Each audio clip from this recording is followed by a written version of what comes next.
சிவாய நம. நேற்று ஐப்பசி மாதம் பௌர்ணமி அன்னாபிஷேகம் நம்ம வீட்டில் இருக்கிற சிவலிங்கத்திற்கும் நம்ம பண்ணியிருந்தோம். வருடத்தில் 12 மாதத்தில் 12 பௌர்ணமிகள் இருக்குது. அதில் 2 பௌர்ணமி ரொம்பவுமே முக்கியமான பௌர்ணமி அப்படின்னு சொல்லப்படுது. அது என்னென்னா சித்ரா பௌர்ணமி, ஐப்பசி பௌர்ணமி. இதை ஸ்ரத்தா பௌர்ணமி அப்படின்னும் அஸ்வினா பௌர்ணமி அப்படின்னு சொல்கிறாங்க.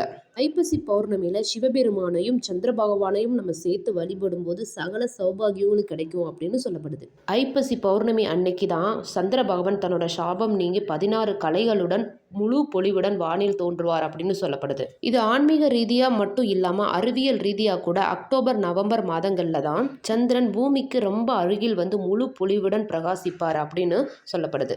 எங்கள் வீட்டில் அன்னாபிஷேகம் ரொம்ப பெருசாக இல்லைனாலும் சின்னதாக அழகாக மன திருப்தியாக பண்ணிட்டோம். அவன் அருளாலே அவன் தாள் வணங்கி அவனை வழிபடுறதுக்கும் மனசில் நினைக்கிறதுக்கும் வாய்ப்பு கொடுத்த என் அப்பன் பரம்பொருளுக்கு பரமேஸ்வரனுக்கு கோடான கோடி நன்றிகள் பல.